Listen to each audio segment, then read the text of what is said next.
نحمده ونصلي على رسوله الكريم اما بعد فاعوذ بالله من الشیطان الرجیم بسم اللہ الرحمن الرحیم۔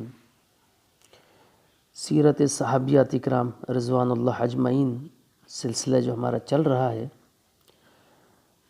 پہلے سلسلوں میں ہم نے نبی کریم صلی اللہ علیہ وسلم کی بنات مبارکہ سیدہ زینب، سیدہ رقیہ، سیدہ ام کلثوم اور اب انشاءاللہ آج سیدہ فاطمۃ الزہرا رضی اللہ تعالی عنہ، جن کو خاتون جنت بھی کہا جاتا ہے، آپ علیہ الصلاۃ والسلام کی سب سے چھوٹی بیٹی ہیں اور چوتھے نمبر پہ ہیں۔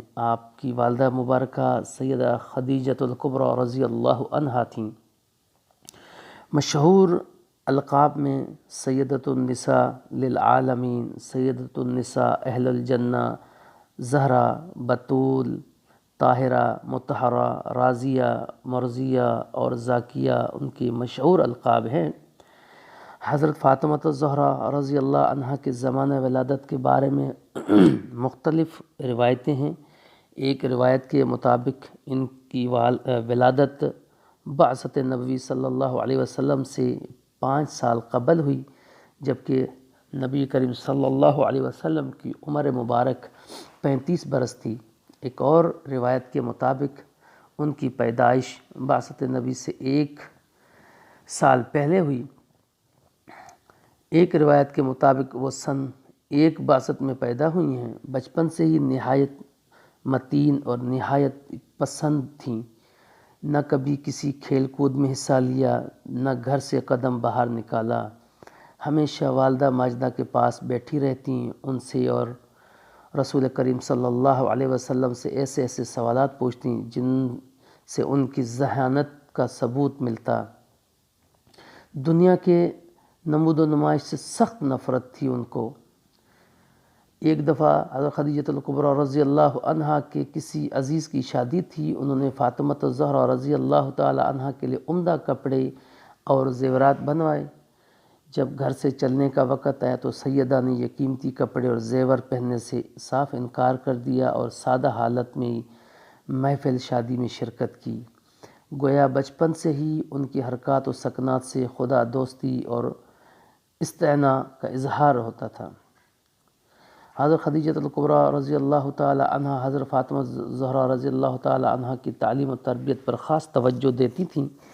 ایک دفعہ جب ان کو تعلیم دے رہی تھیں تو حضرت فاطمۃ الزہرا رضی اللہ تعالی عنہ نے پوچھا، اماں جان، اللہ تعالیٰ کی قدرتیں تو ہم پر ہر وقت دیکھتی رہتی ہیں، کیا اللہ تعالیٰ خود نظر نہیں آ سکتا؟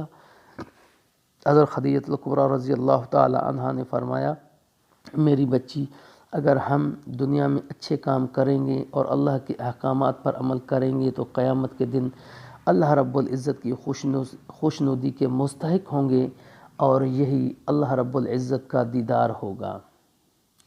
سن 10 بعثت میں حضرت خدیجۃ الکبریٰ رضی اللہ عنہ نے وفات پائی تو سیدہ پر کوہ غم ٹوٹ پڑا۔ حضور صلی اللہ علیہ وسلم نے سیدہ کی تربیت اور نگہداشت کی خیال سے حضرت سودا سے نکاح کر لیا۔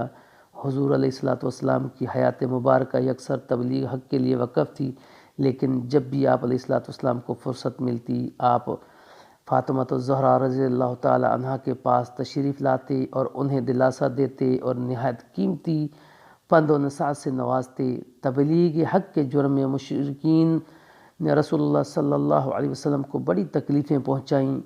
کبھی سر اقدس میں خاک ڈالتے، کبھی راستے میں کانٹے بچھاتے۔ جب حضور گھر تشریف لاتے تو فاطمہ رضی اللہ عنہا انہیں تسلی دیا کرتی تھیں۔ کبھی وہ خود بھی اپنے جلیل قدر باپ کی مصیبتوں پر اشک بار ہو جایا کرتیں۔